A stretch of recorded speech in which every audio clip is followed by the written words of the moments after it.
Hello and welcome to another episode of Spoil Your Appetite. I'm Tristan. Boy howdy, it's been a minute, hasn't it?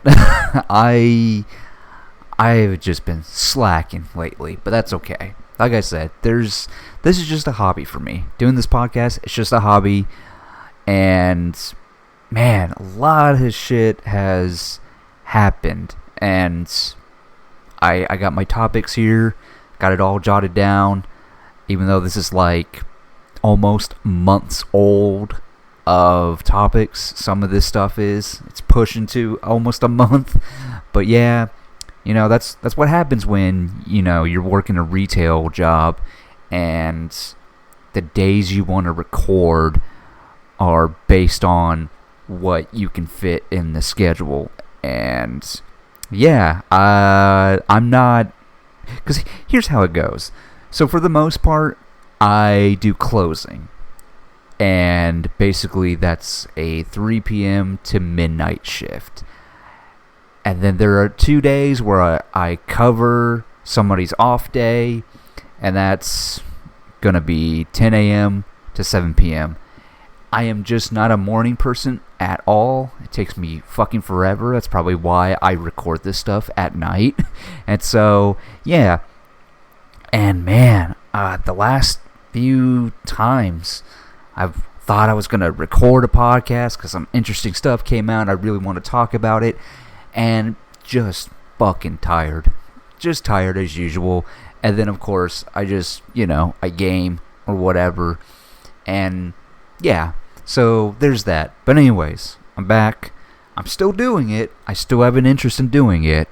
I was just playing some Marvel Rivals, which, man, that game, when I just needed time, when I need to kill time, I just play some Marvel Rivals. Maybe more than I should, honestly. But in any event, got some old news and some fairly recently new news. Overall, it's just shit that I want to talk about, honestly. So, but in any event, been catching up on some things.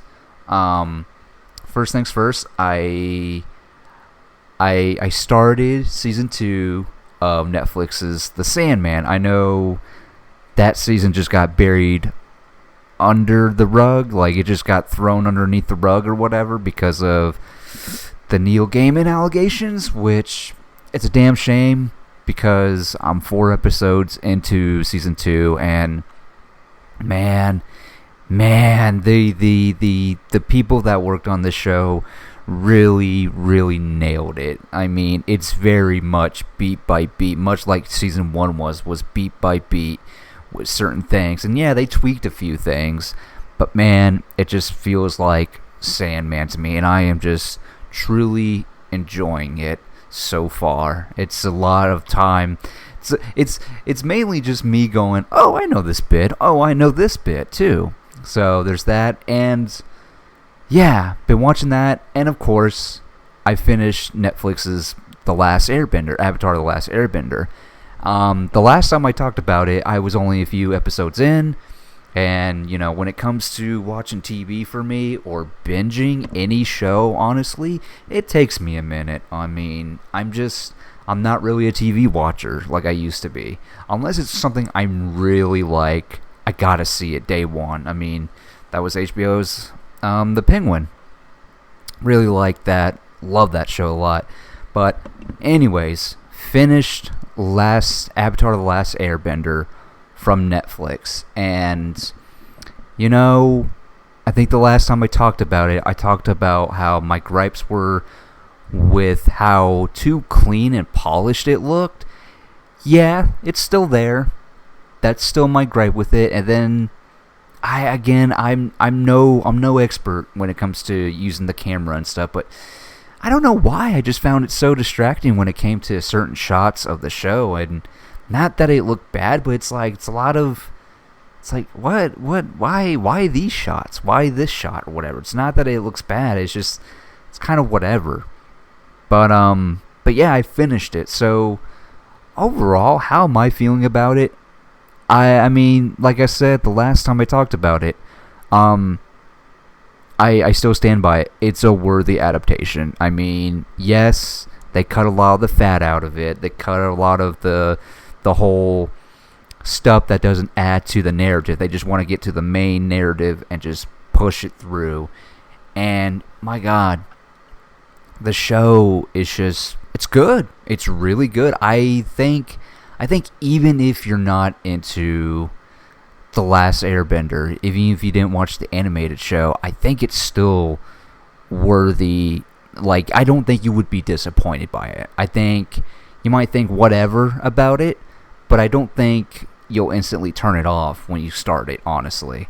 And as someone who knows that cartoon fairly recently, because I watched it during the pandemic, in comparison, it's good. It's good. I mean, to go back to what I first said about it, I mean, people saying, like, there's a few nutcases out there, and this is why I don't generally take people's opinions seriously anymore. Like, I don't get uptight about it, because it's just like, when you see a bad take, you just gotta shake your head at it. There's no point of trying to fight these people or whatever, but the idea that there are some few people out there that think this is worse than the Avatar movie, I don't get it. I don't see it at all. I mean, again, the only gripe I have with it is just how clean and polished it looks. It's super off-putting to me, but I'm still fucking here with it. I think the fights are awesome. They're very well choreographed. I think the acting is really solid as well. And the most important thing I think about the show is that you buy the leads. You buy the chemistry between the three leads. I mean, they all got it. You know, something that movie never had. The leads just work in the show more so than the movie. And that's your show right there. If it doesn't work, then you got nothing. You really, really got nothing, honestly. I very much look forward to the second season, third season as well. Like, I'm going to finish it. I mean, maybe not day one, but it was still a hell of a lot of fun. I think even with the new additions, too, that's the other thing, too. With the new additions, I very like that we got more Fire Lord Ozai in here, played by the amazing Daniel Day Kim. I mean, if anybody is perfect casting, I think it's him. I think it's Daniel Day Kim as Fire Lord Ozai. I mean, they really go out of their way to show you that he's a straight up villain, and not that kind of straight up, like, he's not a villain where, oh, he's got, you know, he's got gray areas, or you can sympathize with him with some, you know how some shows will make you sympathize with a villain or whatever. No, this is a straight up fucking dude that is just like a straight up villain. So much so that, if I remember correctly, in the animated show, how he gives his son Zuko the burn mark is he just throws a flame at him during the fight or whatever. And in the show, it's super messed up, because it's just essentially what happens is they have the fight. Zuko and Ozai have the fight, and in the midst of it, Zuko has the upper hand, but in Ozai's eyes or whatever, he sees that he's holding back because, you know, it's, dude, you're taking on your dad. I mean, and he sees that as weakness. So what does he do? He teaches his son a lesson by literally putting his hand over his son's face and just like giving him that mark as a reminder of never to show weakness again. It's just like, what the ever-living fuck? And then on top of that, you know, they also show the moment afterwards of Zuko in bed, just like, you know, being told that, yeah, you know, he's resting up, and it said that, yeah, he's still going to be able to see through it. And in that moment, just when he was told that, after all that, Ozai comes in there as the best dad ever and tells him, hey, since you're so weak, I want you to go out into the world and find me the Avatar or whatever and bring him back. And don't you come back until you have him or whatever. And it's just like, Jesus Christ, dude. I mean, it's just, like Daniel Day Kim. I mean, there's just there's just like, he's not over the top. It's just like stern military kind of attitude or whatever, and it's great. I mean, Jesus, it's awesome. And then the whole Azula thing too, which they show you, she's just wanting to prove to her dad that she is just better and she should be the one out there, commanding all this stuff or whatever. And of course, Fire Lord Ozai, being the best dad ever, just like always just not giving her that satisfaction or whatever until the very end, where he's like, alright, you're ready now. And it's just like the idea that Azula talking to her friends, she's just like, it's never enough with him and all this stuff. And it's just like stuff like that I just really, really dig. So that's the other thing I really like. The other stuff that I like, I do like the emphasis of, getting that feeling of Aang just having to deal with that burden of being Avatar, and, really diving into that sense of like, every time he meets a past Avatar, they're always telling him about, certain things about being the Avatar, and essentially he has to realize that there's so much responsibility that comes with being the Avatar, and I really like that emphasis on it, honestly. And yeah, man, I really dug it. I mean, it very much follows the cartoon, like 1-to-1 almost, for the most part. It does, and it still works. And even the Prince Zuko stuff, I just can't wait to get to that stuff. I can't wait to get to the real, like, meat and potatoes with Prince Zuko. That's going to be my favorite thing about going into the live-action Season 2 and 3, just seeing that whole aspect of it. And I can't wait, man. I think Netflix and the team that they hired for that show do a really good job with it. So there's that. So that's what I've been catching up on. And I have been reading comics when I'm on break at work, and oh my god, I finally started Absolute Batman. I just have to say, that first issue really, really hooked me in, honestly. And it's so funny too, because I've seen the covers for almost all of the issues, and issue number 2 has Batman, and who I initially thought was Ra's al Ghul. I was like, oh, Ra's al Ghul is in this. Oh, that's pretty fucking cool. Nope, that's fucking Alfred Pennyworth.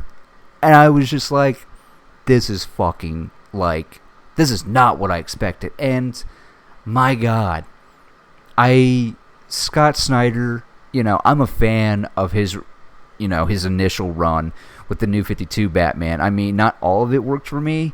I mean, for the most part, I really like Scott Snyder as a Batman writer. Not all of it works for me. Specifically, oh god, I think it was Death Metal. I like Dark Knight Metal. Dark Knight Metal was pretty good. I really like that, but Death Metal, I mean, Death Metal was really, truly the case of, like, why I don't read canon anymore, because it relied on your knowledge of knowing past crisis events, and it's just like, okay, gotta remember this and that. I don't remember all the details, but it's just connections I didn't want to deal with, honestly. But in any event, Absolute Batman, I just love the idea of him really changing it up. And I've seen so many of the panels and artworks on my threads, and I really appreciate the people that were talking about it when it first came out. They didn't even give you the details of what was going on or whatever. I didn't know anything about the details, about, like, story details. I didn't know that this was going to be, like, the origin is different. The origin is the same, but there's a twist on it, and certain little things are changed, and I'm just like, I fuck with this. I really like how different it is. I mean, his motivations are still the same, but it's just different things that I was just like, this is so cool, honestly. And so far, I'm really loving it. I'm really, really loving Absolute Batman. I mean, the hype is definitely justified, I think. I mean, just, again, that first issue was just awesome. I really fucked it with it so much. So, yeah, I'm on Absolute Batman finally, and I thought this was a limited run, but no, it's like the Absolute universe. It's sort of its own thing, which I didn't know. But honestly, I know I'm not really into canon like that, but, you know, I think with the Absolute canon, I mean, for now, I'm kind of hooked into it. I mean, I'm probably just going to have to leave all those titles on my reading list so I can read the next 10 issues, because I'm not going to read every new issue that comes out. I'm just going to wait for every 10 issues to come out, because, yeah, it's very interesting, so I can't wait. So, in any event, let's get the show really started now. So, got a couple of topics, like I said.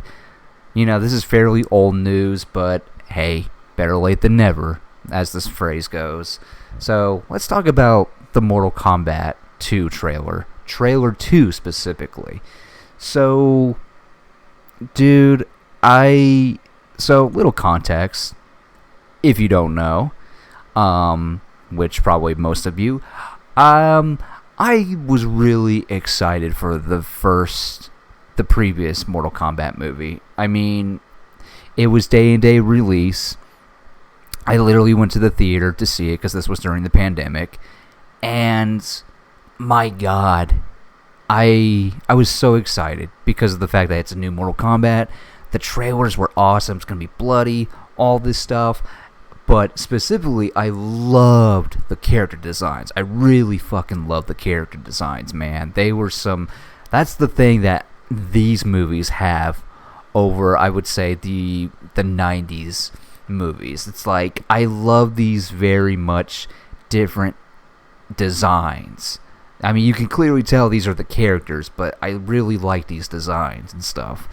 So, you know, going into the first movie, and man, the opening, the origin of Scorpion, just the first, 10 minutes? The first 10 minutes, amazing. Just really good setup. And then the whole other movie happens, and it's like, I just had questions. It just left me with questions. It's like, okay, I mean, because overall, I'm just like, the narrative is like, so, okay, it's not the tournament. It's not a tournament, whatever, cool, okay. But in order to be in the tournament, you gotta have the Mortal Kombat sign, which just can be passed down through bloodline, and if you kill somebody, you get the Mortal Kombat symbol and stuff like that.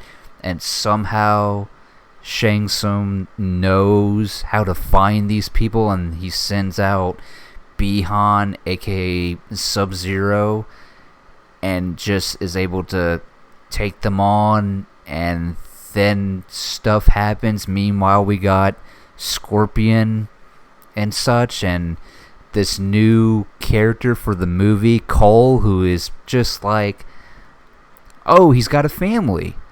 That's how the audience is gonna really care. He's got a family, and it's just like, and he supports his family by doing, you know, what is it, backyard UFC or something like that. And it's just like, and his whole power is that it's essentially plot armor. I mean, literally plot armor. I mean, it's just, I mean, I hate using that term, but like, this was the most plot armor character I have ever seen. And it's just like, and in comparison, it's the Black Panther suit from the Black Panther movies. It's like, what is this? And he can take out Goro, and like, what? Just not satisfying enough for me. So overall, I thought the movie was bad. I mean, the only good thing about it is that the fights are better, the fights aren't this fucking. They're not like the '95 movie that is just like it's all slow motion and all this stuff, and it's just like weak choreography or whatever. But some people will say, oh, it was the 90s and blah, blah. But there was actually 90s movies that had good action. Again, why was all of it in slow motion? But, yeah, I mean, I'll still take it over the 95 version because it's so shitty to say. Because I'm all about narrative and writing, but I'm going with that movie over the 95 version. Who am I kidding? I can't say that with a straight face. Yeah. Anyways, Mortal Kombat 2, trailer 2. I remember when they first announced it because it did big numbers on HBO Max. I was like, great. They're gonna make us suffer with another one. Awesome, great. And then, because with the last movie they teased Johnny Cage. And they hired Carl Urban to be Johnny Cage, which was like, I mean, okay, so this is clearly taking inspiration from Mortal Kombat 11, because Mortal Kombat 11 is like, 20 years after Mortal Kombat 9? Yeah, I'm sorry. It's Mortal Kombat 10. They're taking inspiration from Mortal Kombat 10 because it jumps like 20 years from 9 to 10. And I guess that was the inspiration. And then upon watching this trailer, that's not the case. I mean, it's still the same idea. It's still the same idea of like, this is older Johnny Cage, but the narrative is different. He's essentially an aging action star, which is like, okay, it's still on brand for the character. I dig that a lot. So, watching this trailer, I gotta say, alright, first trailer was pretty good, but this one gives us more of an idea of what's going on. Seems like there is a tournament, and the fact that there's no, what's the character's name, Cole in it, is, we're heading in the right direction. I mean, feels a bit late to switch main characters, I guess, because it seems like Carl Urban's Johnny Cage is going to be the main character, which, I mean, okay, I'm all for it. I mean, for me personally, when it comes to Mortal Kombat, the main character for me is always Liu Kang, because he was the first champion that won in the games, at least. But whatever, I'll take Carl Urban as Johnny Cage as the lead or whatever. Even though I'm just like, I didn't like it when Mortal Kombat 10 happened.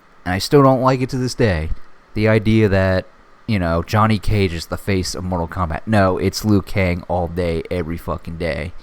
I mean, seriously. I mean, they kind of wrote this ship right when it came to 11, sorta. Now I'm really forgetting about what happened in 11. I remember 11, but in any event, I'm more familiar with Mortal Kombat 1 because I actually got that game. And yeah, that's another story.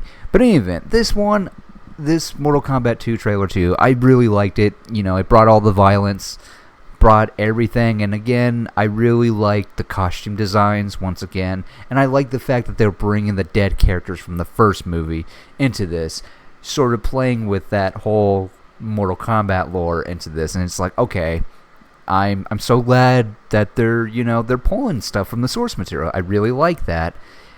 And yeah, I mean, it's interesting.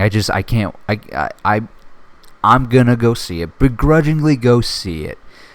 I mean, I'm probably more excited for it now that I know that it doesn't seem like Cole is a main character, to the point where now I'm starting to think, I think they heard the criticism loud and clear.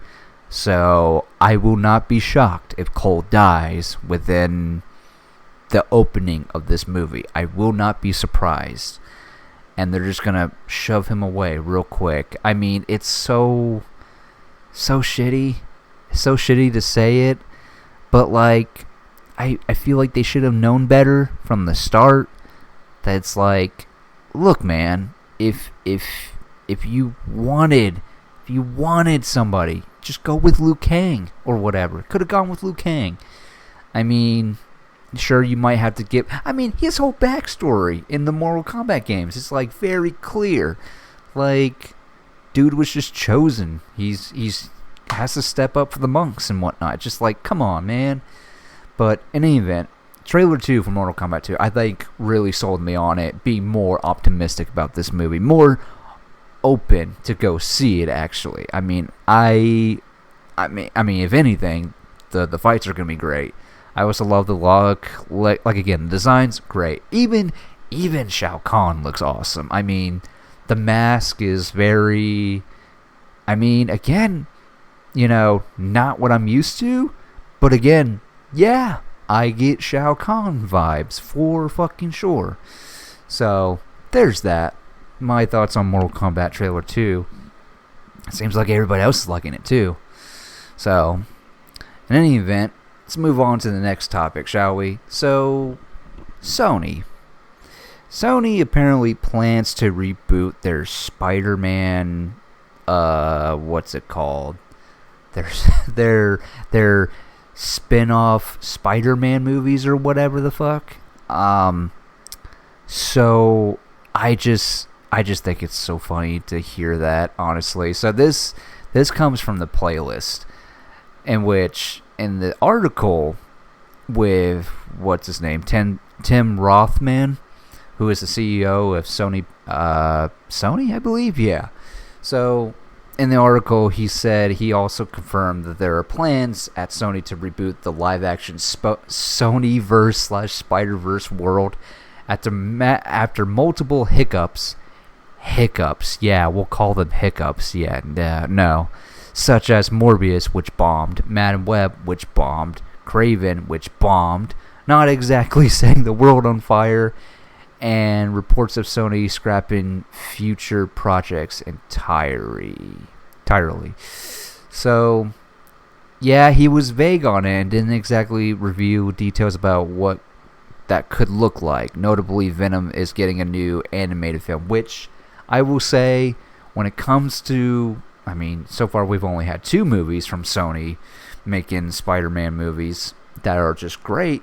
So far, it's working for them because, again, the talent that they hire for the animated stuff just works. It's really working for them, honestly. So the idea of Venom getting an animated movie, I mean, you know, like I can see it. I can see it, especially with, you know, if they want to do the style like the Spider-Verse movies did. I mean, why not? I mean, you could do a lot of cool things with Venom when it comes to animated, especially if it's like a big budget or whatever. Yeah, sign me the fuck up. I mean, I'll take them over those dog shit fucking live action movies. I mean, yeah, I was not a fan of the Venom movies. I mean, and that's the thing. The idea that they're gonna reboot the whole Sonyverse/Spider-Verse world, as it's being called, I guess. I think it's just so fucking funny, because it's like, it's so funny that you're saying you're gonna reboot it.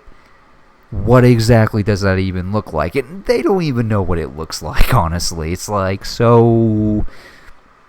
But yeah, like, Sonyverse. It's like, dude, from my understanding, there was no connections to anything. I mean, the only connection you got within the movies is Morbius was trying to connect to the Tom Holland Spider-Verse things with the fucking pathetic post-credit scene or whatever. But the other 2 movies, from what I heard, Madam Web and Craven the Hunter, and even the Venom movies, never really tied in with each other. So this Sonyverse thing, I don't know what are they talking about as far as like a Sonyverse. Like, they weren't really connected, but okay. Yeah, I don't know.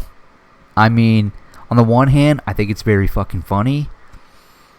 But on the other hand, I'm wondering if this is them really wanting to sit back and just really actually take it serious and actually have filmmakers maybe come in, give them an idea of, like, you know, maybe Sony reaches out to filmmakers and they're just like, here, we want you to do something for this spin-off Spider-Man character.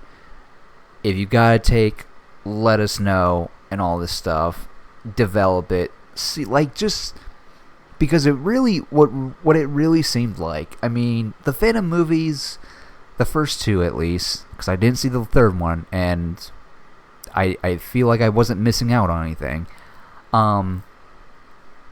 I always got the feeling when I watched the first two Venom movies and Morbius, because those are the only three that I watched. Like, the first Venom movie, I did not like at all. I was just like, the tone of this feels so, like, I don't know what to describe it. It's just like, the tone is just like flip-flop. Like, the humor I just didn't think worked at all for me personally. And then, you know, Venom 2, I took my dad to go see this for his birthday, and my dad, who's a big Marvel fan, is a big Venom and Carnage fan, but he loves Woody Harrelson, and that was how I convinced him to go see Venom 2 with me, because it was either that or Shang-Chi, and he was like, but if I want to see a good Marvel movie, I want to see Shang-Chi. I was like, oh, come on, it's Woody Harrelson. And he's like, yeah, and it's Carnage, come on. And he's like, all right, yeah. And first thing he said once we walked out of the theater, because we left the auditorium and we didn't say a word until we got outside. First thing he said is, I knew they would fuck up Carnage. I just knew it. And he was just like, oh my God. Like, he was baffled by it. So, I mean, but yeah, I mean, and I watched Morbius thinking, oh my God. I was under the impression, oh, it's going to be man versus himself. Okay, we got a villain, but it feels like it's going to be a man versus himself. Barely. Fucking barely. Like, it was barely that, honestly. And Morbius, man. Wow, that was really fucking bad. Like, and again, I don't think it's Jared Leto's fault at all. It's just like, who the fuck wrote this? Like, that's where the problems came in. It's just like, Jared Leto can only do so much. I mean, anybody saying that the movie sucked because of Jared Leto, okay, put in a different actor with the same script and everything. Do you think the movie's better? I don't think so. I don't think it makes it better. It didn't matter who you had in the role. I think it sucked. It sucked so bad. I mean, the only good thing I can say about that whole movie is that at least they got Michael Morbius, the living vampire, look right. That's cool. But, you know, the spectacle doesn't really do anything for me. It all comes down to who is your character and the motivations. And, yeah, it all sucked. And, you know, watching all, you know, and then watching them put out Madam Web and Kraven based on the trailers, it was just like, they're just really just putting them out there for the sake of putting them out there. I mean, they're not really having any processed thoughts of, like, you know, sitting down with the take, because Madam Web had an interesting take. It was essentially a Final Destination kind of situation where she can see certain scenarios playing out where they all could die or whatever. Had an interesting concept, but from what I heard is that it just sucks. And from what YouTube videos I watched on it, it was just, again, haven't watched it all completely, but I'm just like, you had a concept, but then the execution was just like, let's just throw shit at the wall and see what happens. And it's just like, I mean, making a movie is not easy, I understand, but at least put in the effort. I mean, seriously. And I don't know, again, it just feels like they wrote the thing and then they brought on a director and said, all right, film it now. Like, just it's like they had these scripts written and then they brought on directors and just said, you direct it, doesn't matter, we're not changing anything. And it's just like, it didn't feel like a collaboration from, like, the looks of the movies, honestly. And I just think it's so funny that they're gonna reboot it. And on the other hand, it's like, okay, like I said, maybe they can take that approach of like taking it serious this time, because realistically, it's really Warner Brothers and Sony that are like the last two movie studios that have these comic book properties and are willing to try something with it, blend genres or whatever, like your Dark Knight. Like the Dark Knight is very much a political thriller, and it's a comic book movie to some degree, but it's mostly a political thriller, and it's a take on it. And so I hope that, Sony will actually take it serious, because I mean, hey, it's when you take it serious with the Spider-Man movies, and I know that they work with Disney or whatever, but even with the Sam Raimi stuff, I mean, 3 was whatever, but still, I mean, I like when Sony really takes itself seriously, like how they do with their Spider-Man character, with Spider-Man in general, they can create stuff, and if they would just put that sense of care and love into it the way that they do with the Spider-Man movies, and especially those Spider-Verse movies, they can have something. I mean, if you're gonna go, do something that's like very Final Destination into, or whatever, lean into it, just like let the filmmakers like, collaborate with your filmmakers, man. Just like let it be what that is, I know it's your movie at the end of the day. It's you get the last say. They get the last say because it's their money. But dude, you really gotta put some effort into it, because I mean, after the 3 movies that I watched, I was like, I'm not interested at all at watching this. Not even Kraven. I love how Kraven was like promoted as this R-rated comic book movie, and I'm like, yeah, but who cares? Like, I don't care. So I want to root for Sony because they've done me right when it comes to the Spider-Verse movies, and the Sam Raimi movies are good too.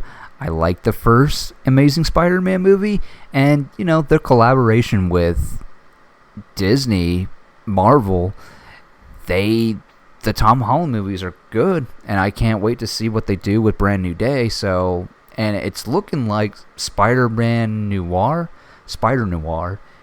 is looking pretty damn good, honestly. So, fingers crossed, man. I really hope, if they're serious about it, they'll take it serious and just like actually try to put in the effort to make a good movie. I know that's easier than said than done, but still, hopefully so. In any event, staying on top of Sony, got our first look at Amazon's God of War series. And look, as someone who's only watched the full gameplays of the whole original trilogy or whatever, and I know I'm aware of these new games too, like I know the premise and everything, but I haven't really sat down and played them or watched them through or whatever. I'm very excited. It's really weird to say because I wouldn't say I'm a God of War fan by any means, but I'm curious about it. I mean, it's being made by Amazon and by a guy who is considered one of the best showrunners, Ronald D. Moore, and we got our first look at it, and it's very weird. It's very weird looking. Like as far as design wise goes, it looks good. They look good. Kratos and Atreides look good. I mean, I think what's really off-putting that people that aren't liking about it, it's the lighting. I think it's the lighting, honestly. It's the lighting that, some people are like, is this AI? It's like, it kind of looks like that because of the fact that it's the lighting. It literally looks like they're on it just looks so polished or whatever. It looks so clean and polished, and it's just like it's really off-putting. And I think it's the lighting. It's the lighting and such, and I don't know if this is an actual shot from the show, because if it is, it's like, this is a weird look for it. I mean, look at how James Gunn first put out the first image of David Cornsweet as Superman. Like, it looks like an actual, like, maybe something from the scene or whatever. And it kind of was, but yeah, this just looks too clean. Like, they should have edited it in some sense, like whether it was the color grading or something with it. Should have been something, honestly. So I don't know. I mean, it's a fine first look or whatever, but I understand why people don't like this look, because it's just like, it's too clean looking.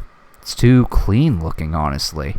I mean, again, it's like kind of my gripes with Netflix's The Avatar: The Last Airbender. Just looks too clean. Looks like they were just thrown into their costumes and boom, day one, action. Just like, yeah, it just doesn't seem like it was, edited, you know. So, but in any event, I'm still looking forward to it, honestly. I think the cast is pretty good. And again, I don't know if I want to do the thing of like get myself familiar with the story and then watch the show, or maybe I should just go in just not knowing anything and just watch it. Like, I don't know the full context of those games, honestly. It's like I know the premise, but I don't know the full context of what's going on realistically. So I might just watch it, honestly, because, again, I don't like going into things that I'm not familiar with and then trying to catch up on it, get caught up before that adaptation comes out, you know? Like, I don't like being in that situation. I mean, I know I did it for Project Hail Mary, but, you know, my friend was just telling me, just read it, man. You really gotta read it. And honestly, as excited as I am to see the movie, I am really nervous about it. I really hope I'm really going to try my best to just like, okay, this is a movie. Don't try and compare it to the book or whatever, you know, just watch it as it is or whatever. Because I feel like that's the problem with, you know, people watching adaptations of things that they love. They always want to compare it to the source material, and it's just like, you just can't. I mean, it's just a whole different ball game. It's like two different mediums, and it just feels unfair. And that's why I try my best to, you know, just like, okay, leave the source material behind, judge it for what it is. The only thing that I am going to compare is like, is this going to feel like the character that I know? So, but with this God of War Amazon show, I mean, I've only seen clips of the games, so I only know so little. So, but in any event, like I said, it's a fine image. Again, I think the big issue with the image itself is like, it's just, again, too clean, too polished. So, but in any event, let's talk about something else now. The next topic. So the Warner Brothers deal, right? This happened like 2 weeks ago. Paramount looks like Paramount is officially won the deal with Warner Brothers, buying Warner Brothers at least. Because, and I was at work and I was on break, and then I saw the news that Paramount finally made another offer, in which Warner Brothers was like, okay, you can come to us with one more offer, and after that, we'll go with it. We'll see what happens. If we like it, great. If not, whatever. Which I, for one, was in that camp with everybody else, where they're just like, they're gonna do this just so that when they comes to the court or whatever, they can say, hey, we saw their offer, but we didn't want to go with it or whatever. And in the midst of it, you know, Netflix would have had to, you know, up it too.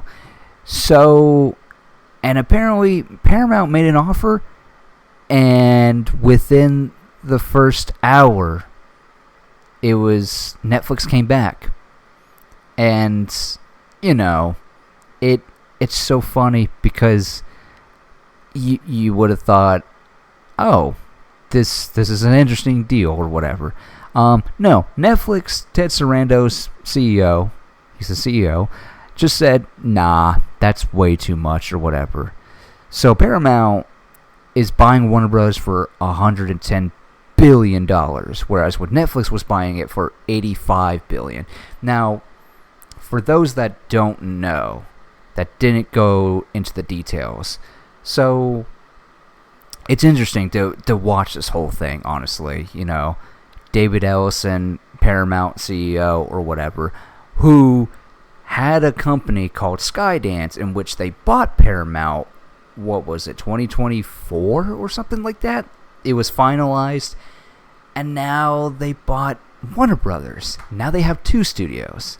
And it's so fucking interesting because Ted Sarandos was coming out here saying, you know, one, he was going to actually stay with the theatrical business or whatever, wanted to do the 45 days, and he made a good point of saying, hey man, we don't have any distributors or whatever, we don't have that kind of access or whatever. So the fact that we have Warner Brothers, we're now allowed to, you know, have our Netflix movies be distributed through Warner Brothers. And Ted Sarandos made some good points of saying, you know, he was going to let Warner Brothers do its own thing, HBO can be its own thing as well, and, you know, 45-day window. But he also made a good point of saying, since they're not a movie studio and they're realistically just a streaming business or whatever, there was not going to be any layoffs. There was not going to be any layoffs. Nobody was going to lose their jobs or whatever because Netflix isn't a movie studio. I mean, they just put stuff out on streaming or whatever. And it was through that in which he said that I was like, you know, because like a lot of people initially when Netflix was buying it, it was like, oh, this is gonna fucking suck. They're gonna put everything on, you know, Netflix and everything.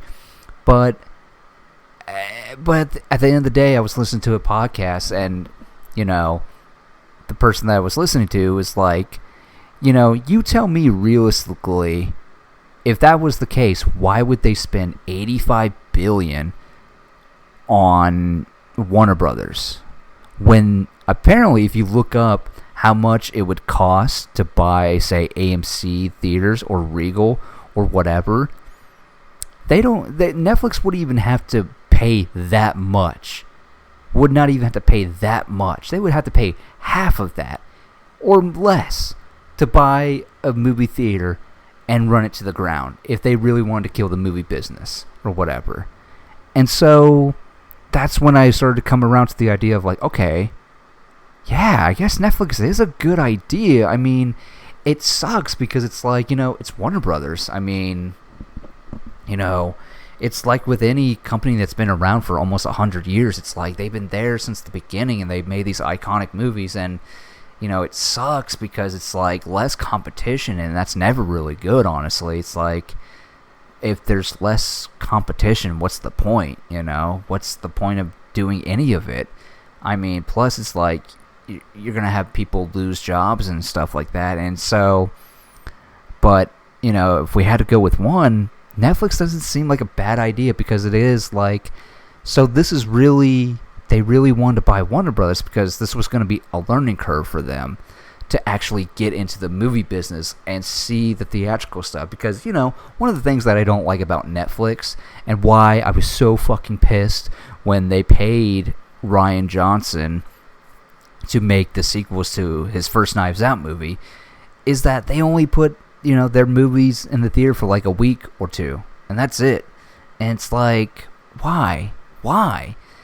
But, you know, he made a good point of just being like, look, beforehand, we don't have any distributors. You know, we're putting stuff on streaming service and whatnot. And I guess that's why they're teaming up with Sony to make the sequels to K-pop Demon Hunters, which good on them. But yeah, I was really cozying up to the idea of Netflix wanting to get Warner Brothers. And what's even better is the fact that Warner Brothers at the time was wanting to split their movie along with HBO Max and their television. They were wanting to split it apart or whatever. And Netflix just wanted the movie studio and HBO Max, while Paramount seems to have want the whole fucking package. And I know he's going around and, his political, beliefs or whatever, everybody's scared of that, and that is worrisome, because it is just like, it's just not good. And so they put up a bid of $110 million. Netflix was there to, had the opportunity to counterbid it, but Ted Sarandos just said, nah, that's way too fucking much.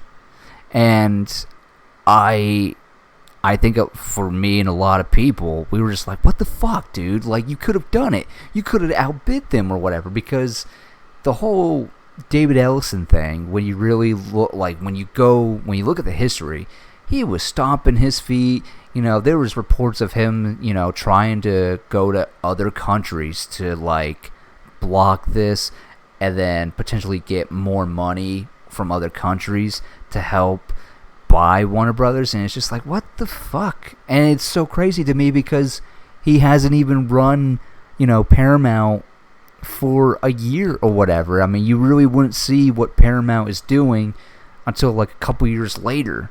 Like, it's just like, what the fuck, dude?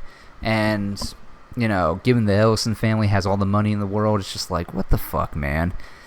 And, yeah, I was pissed off that Netflix didn't buy it. But, he came out, I think it was like a couple days later, maybe a week later, and he was just like, he was straight up just like, it's so strange that Paramount put up that fucking much.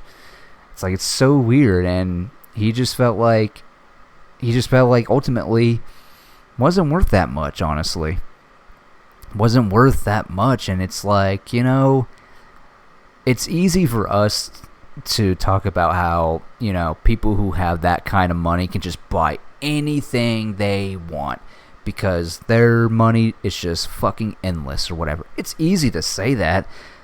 But I think even for the rich, they gotta have a conscience of being like, no, like, that's way too fucking much. Why are we paying that much? Like, that's gonna put us in so much fucking debt or whatever. And it's certainly gonna put Paramount in debt. I mean, hell, I think it was Wall Street Journal that said that Paramount's stock is like junk. Like, and that's not good.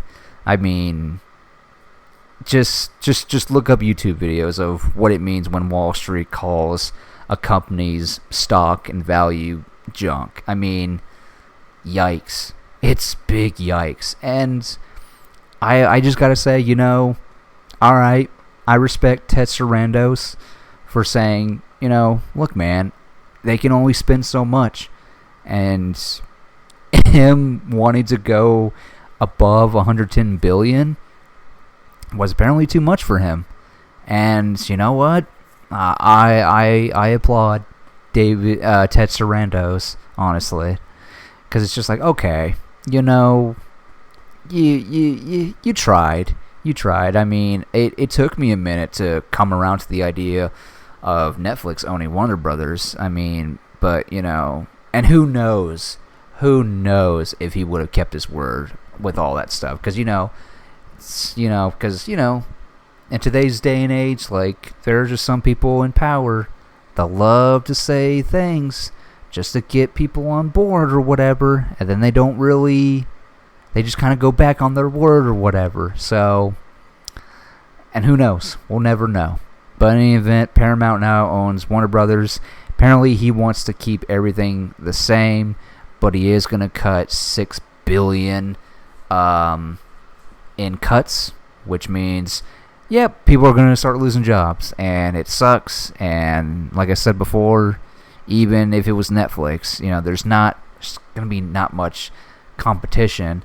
Oh, and the best part is, not being sarcastic right there, if you couldn't tell, Paramount wants to put combine HBO Max into Paramount, which is like, I'm sorry, like, HBO has been around for 40 years, maybe longer, and you're just going to get rid of the brand like that. I mean, it was already bad enough. There was that period of time where we had HBO Max, then it got rebranded to Max, then they rebranded it back to HBO Max. It's like, you know, if you're a TV lover, when you hear HBO, you're like, oh yeah, because they to me at least are like the best when it comes to making TV. I mean, you just look at it in recent years. I mean, look at The Penguin, look at Euphoria. I mean, I know that's not a show for everybody, and it's kind of a teen drama or whatever, but I like it a lot. What else? I mean, there's so much HBO stuff, like, even if it's the classics, The Sopranos, True Blood. I think True Blood was HBO. Game of Thrones. I mean, like, dude, like, why would you want to get rid of the HBO brand? Just blows my mind, honestly. And I don't know. I mean, like I said, you know, he wants to keep everybody, but who's to say those people don't want to stay? Like a James Gunn. Because, you know, politics, and we all know where James Gunn sides with politics, and David Ellison does not side with Gunn's politics, so who says James Gunn's going to stick around? Which, if that happens, poor DC, man. Poor DC. We just, you know, as a DC fan, it seems like we can never get a win, honestly. I mean, we're seems like we're on the right path. I mean, but yeah, man, it kind of sucks. I hope it's all good. I mean, hopefully it's run good. I mean, hopefully at some point, I have to imagine because they're in debt right now. Once this deal goes through, and it's not finalized until like next year or something like that. But you know, it's just Paramount's just gonna be in so much debt. It's just crazy. But who knows? Maybe that small percentage, you know, maybe the deal won't go through, you know. So who knows? In any event, let's talk about some good news, I guess. Some last two topics. Let's start with the Lanterns teaser. So DC Studios has a Green Lantern show coming out, just called Lanterns. And it's being produced by DC Studios through HBO. And we got our first look at it. Now, I gotta say, it has been... this always happens. Every time we get a new... something that isn't what we would expect from a comic book property, a lot of people love to jump on it and just call it out for what it is, and just like, this isn't what I thought it was, this looks bad, all this stuff. A lot of whining and crying and stuff like that, and I'm just like, I'm seeing all this, and I just can't help but think to myself, all this for a fucking Green Lantern show. I cannot believe we are, like, people are bitching and crying about a Green Lantern show. Like, oh my god, it's like, again, the people that are crying about it the most, I just don't believe it anymore. I just, like, I look at, because I will literally go through people's profiles and just be like, okay, if they want to act like they're the biggest fucking Green Lantern fans, I expect them to have, like, Green Lantern material on their profile, or at least them posting something about Green Lanterns, and it's not that at all. It's just, you know, people want to jump on the trend or whatever, and it's so amusing, especially when these are the same people who are on the internets 24/7. And you're telling me you did not hear once this show being described as a murder mystery show, a unto true detective. Like, you're telling me you didn't know in advance that this is what this was gonna be or whatever? I mean, seriously. I mean, I'm baffled by it. I mean, there's one dude that I kept seeing over and over again, and he's a guy that I like. I mean, granted, I'm not subscribed to his stuff or whatever, but, you know, when I want to look up, like, interesting, like, origin stuff or what's going on in the comics, I go to that guy's page. Like, his YouTube and whatnot, and he breaks it all down.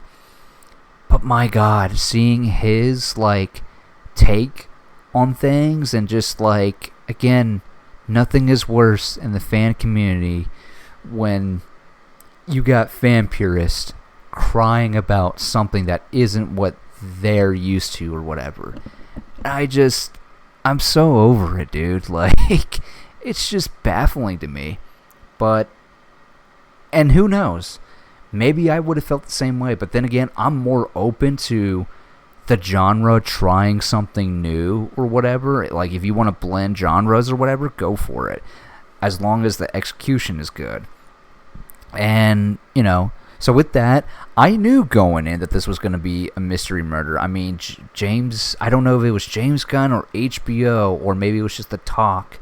You know, some report out there was basically describing the comparison of this being to True Detective, a show I haven't watched, but essentially it's a murder mystery show, which I was like, that's interesting. I mean, I get it, because honestly, if you're going to do a Green Lantern show, or a Lantern show in general, about any of the colors, that's a big fucking budget.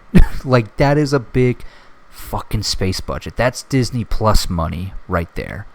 I mean, Disney shows being put onto... You know what I mean. That's like Star Wars money right there. Like, I mean, everything costs as much anyways when it comes to producing stuff. But, like, yeah, man. I don't know if they want to, like... Yeah, because it'd be all CGI and, you know, all the practical stuff and, like, what would have to go into doing this or whatever. But, yeah... I don't see in any way how they would justify a space adventure Green Lantern show, especially when the last time we had a Green Lantern thing was that movie, and I'll just say it's not Ryan Reynolds' fault, because I think he made a good Hal Jordan. I even like the suit. Just don't do a close-up on the mask, because the mask is what really kills that whole thing. But the suit is good. I like Ryan Reynolds. And the other good thing is everything on Oa. That's it. The rest of the movie fucking blows, whether you're a Green Lantern fan or not. But it's just like, my God, it blows my mind. But in any event, the teaser, man, I liked it. I really liked it. I went in knowing what this was. And I just gotta say, I really liked it. I don't even know if I want to say this. My one gripe with it. It's not really a gripe. It's a nitpick. I'll say it's a goddamn nitpick. It's a nitpick, and it's everybody else's nitpick. I don't really like the Green Lantern suit. But that, again, that's such a nitpick, I can easily ignore that. But everything else I was fully invested in. First off, Kyle Chandler as Hal Jordan, I'm already on board. I mean, it seems like the writing team understands Hal Jordan. The best comparison I can think of, well, it wasn't really me. It's what my dad said. My dad essentially was like, my dad got what's his name, Maverick vibes. You know, Top Gun Maverick vibes, you know, Tom Cruise's Maverick. And it's like, that is definitely Hal Jordan. Hal Jordan definitely does have that kind of personality, especially in modern comics. I mean, he's definitely got that sort of smug, kind of like, kind of knows it all a little bit, but he's still like, he's a fighter pilot, man. Like, and of course my dad would make that comparison. I'm just like, that's just so smart. I didn't even think about that, and that's probably why I like Hal Jordan, even though he's not my favorite one. But Kyle Chandler as Hal Jordan is killing it already. I'm really digging Aaron Pierre as John Stewart, and I love their bond. I love how it's very much old school versus new school. Like, to the point where John Stewart is literally calling Hal, you're old, you're tired, or whatever. It's like, it's just this butting of the heads or whatever. And, man, I look forward to seeing their dynamic. It is pretty interesting that in the trailer, John is saying it's only been 2 months and he hasn't worn the ring, which is like, that's interesting. And the most curious thing about it, too, is the fact that this small town that they're investigating with this murder or whatever, is the fact that the town knows Hal Jordan, or at least the sheriff knows Hal Jordan or whatever. And it's like, there's that play again where James Gunn set it up in Superman where, 300 years we've had superheroes. So of course the sheriff is going to know Hal Jordan. I thought that was really cool, really interesting. I know Sinestro, they casted somebody as Sinestro in the show, and I look forward to that as well, which I don't know the actor, but I don't know if he's Scottish or Welsh. I don't know, but they casted him, and it's like, okay, we're getting Sinestro in here.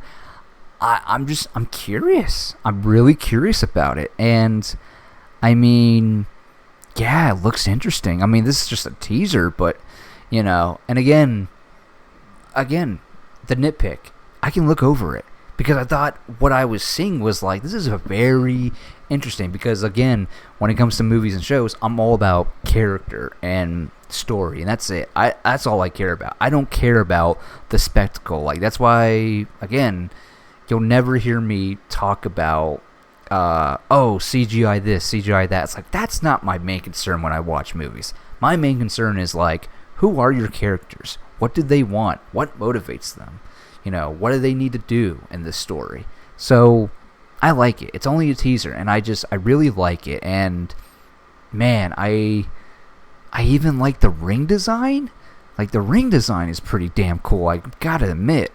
And the lantern itself is pretty cool too. I'm not gonna lie, the lantern itself looks very old timey, and now that I think about it, it's like, what if that's not even John Stewart's lantern or whatever? I mean, somebody had a great theory about the Green Lantern costume that we saw. There's one theory where some people are saying, his connection, Hal Jordan's connection to the ring isn't there anymore, or whatever, like he's lost his connection. And then I think my favorite theory was, the murder mystery, they're probably solving Alan Scott's murder. And it's like, oh, that's awesome. I love hearing that. I can totally buy that. I can totally buy that, especially if this is an established DC universe already.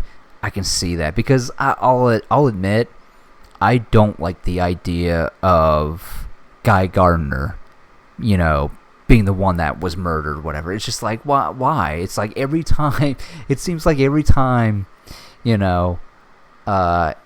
James Gunn, I know James Gunn isn't part of this, but like, James Gunn is involved, and he has Nathan Fillion involved or whatever, he's always got to kill him off. And I'm so glad he didn't get killed off in Superman, because it's like, Nathan Fillion is such a good actor.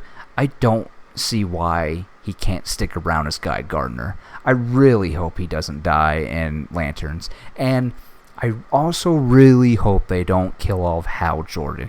Look, there's no, like, at some point, you just gotta stop killing off the mentors for the new generation in these stories or whatever. You can keep them around. I mean, look at Top Gun Maverick. That was just great. Like, there was no need. Like, You don't need to. Like, why can't they have a happy ever after? You know? Like, if you're gonna retire these characters, it's like, just let them be at peace.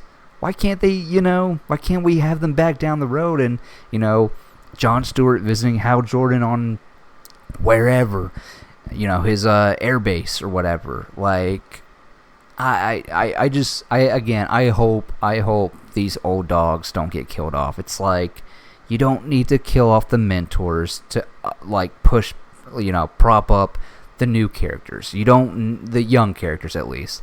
You don't need to do that. I don't know why, when it comes to certain stories or whatever, certain movies and shows, they gotta do that. It's like, why? But why? It's like, we just got invested with these characters. It's like, we can't keep them around for a couple more things or whatever. I don't know, man. I don't know. But in any event, Lanterns, I think, looks really good. And again, anybody that has doubts about this, it's like, dude, just go back to the last DC thing that we had. Not Peacemaker Season 2, sorry. Peacemaker Season 2. It was good. It was good. We all liked it for the most, except for that finale, which even I'm just like, yeah, that finale, not it. Not it at all. But go back before that. They made the Penguin, dude. Like, and you can argue about how, yeah, technically, that makes sense or whatever. It was good because it's the same world as the Batman. It's very grounded and all this stuff or whatever. And that's the thing. It's like, if they're going to go for another grounded thing with Lanterns or whatever, why would this be bad? I mean, if it's just because of, your expectation is that, you think it's bad because it doesn't meet your expectation, it's just like, maybe be open to it. Just be open to it. Like, I know for me, myself, I agree 100%. I would have loved a Space Adventures with a Lantern show. I would have wanted it. But given that this is not the case, and given that I've known for a year or whenever I heard that this was going to be a grounded murder mystery for so long, I just kind of knew what to expect at this point. And again, the outrage, I'm just like, was nobody paying attention the whole time? Does nobody remember when he said that? Did people have like short-term memory loss or something like that? Or did people just straight up just think that James Gunn was lying when or James Gunn or HBO were talking about this show? Like, I don't know. But yeah, Lanterns, I like it already. And finally, let's talk about the last thing. Speaking of Green Lanterns and Lanterns, Aaron Pierre is reprising his role as John Stewart in the Superman sequel, Man of Tomorrow, directed by James Gunn. Man, let me tell you that this came out today, and I was just like, this is the serotonin that I fucking needed. Because, like, I read that and I was like, fuck yes, dude. Oh my god, I can't wait. Like, I'm just getting excited again. I'm getting excited, just how I was with that first Superman movie. Because I especially love it because of the fact that it's like, I don't know. I love the fact that I don't know what this movie could be about. I don't know what the journey could be about. I really don't know. Just like how that first Superman movie, it's like, you just tell me it's Superman? Great. Awesome. I have no idea what to expect. And man, it's just so fun when, you get filmmakers that, yeah, they're going to adapt some things from comics that they know or whatever. And, you get some comic book movies that are, like, based on, or they're adapting this storyline or whatever. And that's fun and all. But, man, seems lately I'm more fond of the stories that are, like, not based on certain storylines or whatever. They're actually just coming up with a story themselves and an adventure and stuff like that. And that's probably why I like Superman so much. It was just like, he's like, yeah, I see nods here and there, but whatever. But it's not like strictly adapting a storyline. And what John Stewart has to play in the Man of Tomorrow, I mean, who knows? I mean, maybe Lanterns will tell us. The show will probably tell us. But Aaron Pierre reprising his role as John Stewart makes me so fucking happy. I can't remember if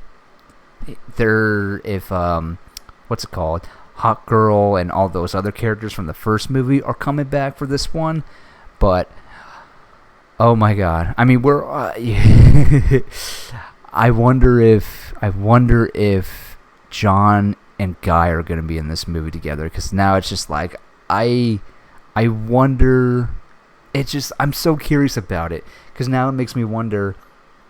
All right, so I imagine we're going to see John and Guy interact in the Lantern show. Maybe, I don't know, but the idea that we get 2 Green Lanterns in Man of Tomorrow, oh my god, I can't, dude.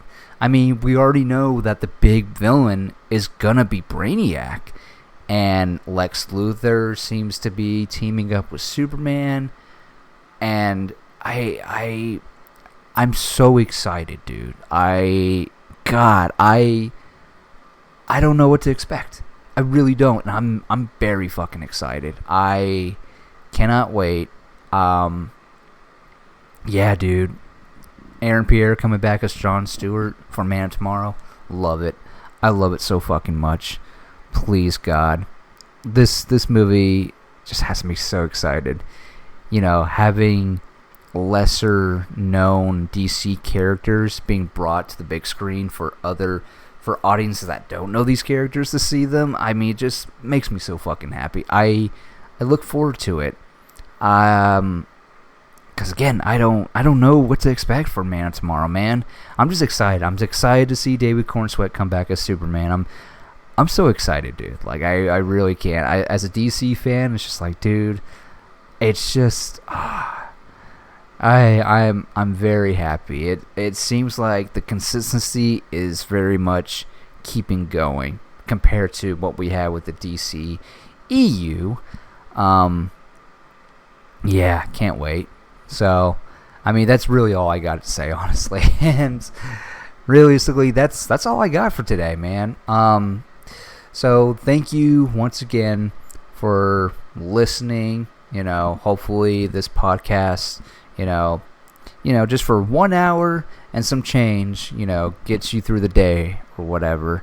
Thank you once again for coming and listening, and I can't wait to come back and do it all over again. So, in the meantime, I'm Tristan, and you've just been spoiled.